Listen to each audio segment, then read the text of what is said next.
The Donald Trump administration plans to ask Kurdish fighters in Syria to return U.S. weapons loaned for the fight against the Islamic State IS, but the administration is not ending all support despite growing pressure from NATO ally Turkey. The message from White House and Pentagon officials on Monday appeared to walk back assertions from Turkey's top diplomat that Trump had promised to cease support to Kurdish elements of the Syrian Democratic Forces SDF. Turkey considers the group's Kurdish faction, the People's Protection Unit's YPG, to be a terrorist group. Once we started winning the campaign against IS, the plan and part of the process is to always wind down support for certain groups. White House spokeswoman Sarah Huckabee Sanders said at a briefing on Monday. Now that we're continuing to crush the physical caliphate, we're in a position to stop providing military equipment to certain groups. That doesn't mean stopping all support of those individual groups. One U.S. official told Al-Monitor that the Pentagon never sought to provide permanent arms to YPG factions of the SDF, but rather loaned them out for the duration of the conflict against IS in Syria. Throughout the operation, the Pentagon declined to put timelines on the months-long battles to take back control of Raqqa and other Syrian towns, which proceeded more quickly than anticipated. U.S. Department of Defense officials said that support to the Syrian Kurds would continue for the time being, subject to a review that's been ongoing ever since Trump authorized enhanced military support to U.S.-backed forces earlier this year.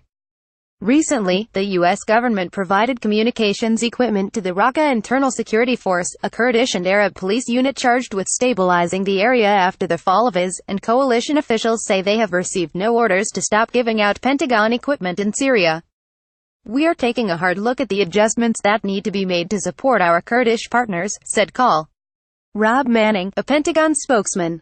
Over the summer, the U.S.-led coalition to defeat IS said it had set up a monitoring database complete with serial numbers in an effort to keep weapons delivered to the YPG out of the wrong hands.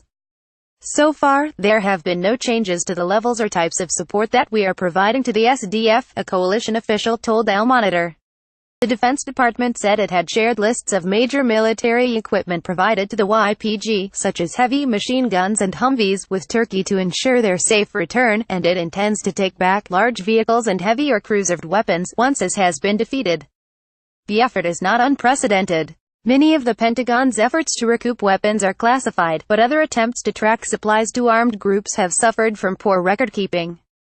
In May, Amnesty International obtained a U.S. government audit that faulted the Army for failing to properly track more than $1 billion in equipment destined for the Iraqi Army, Shiite militias and Kurdish Peshmerga forces. The report follows a 2015 research report by Action on Armed Violence, AIC-based arms monitor, that found the Pentagon lacked records for more than half of the 1.45 million weapons handed out in Iraq and Afghanistan. And in the early 1990s, the CIA spent millions of dollars in Afghanistan to recover Stinger anti-aircraft missiles given to jihadi groups during the conflict against the Soviet Union, with limited success.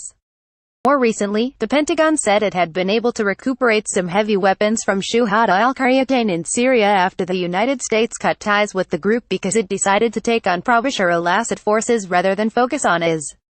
U.S. officials, however, said they were unable to recover trucks and other material handed out to the group. With those problems in mind, getting weapons returned to the United States from the YPG, and keeping them away from militant groups such as IS, will be easier said than done, experts say.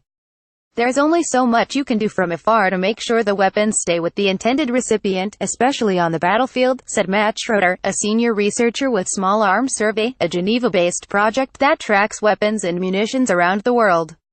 It's extremely difficult with non-state actors because oftentimes they don't have depots built for this purpose. The 2018 National Defense Authorization Act, Congress's key defense policy bill, allocates another $500 million to the fight against IS in Syria until next September, equipping an additional 5,000 rebel troops with AK-47s, heavy machine guns, sniper rifles, and more than $21 million in stipends. That figure includes arms for Syrian Kurds and the creation of temporary facilities that could be used to stage forward operations and hold stocks of arms and ammunition supplied from U.S. facilities in Kuwait and Jordan, creating a possible buffer against battlefield proliferation. But with IS nearly defeated on the battlefield, Pentagon officials say they are not sure how much of that money they will ask Congress to appropriate. Only about 3,000 IS fighters are believed to remain in eastern Syria and western Iraq, down from nearly 45,000 militants at the height of the self-declared caliphate in 2015. The effort to recoup arms from the YPG could also be made more difficult as Russia pushes for a political settlement in Syria that would empower President Bashar al-Assad. The Syrian leader has sought to reassert control throughout the war-torn country, including in Kurdish-dominated areas in the north that are eyeing more autonomy from Damascus. These people fighting for their perceived freedoms, are they going to hand back their guns? Asked Ian Overton, the executive director of Action on Armed Violence and the leader of the 2015 survey of U.S. arms delivered in Iraq and Afghanistan. The effort to recoup the weapons could shed light on the Pentagon's classified accounting procedures, said Overton, giving Congress and independent watchdogs a better sense of U.S. arms policy.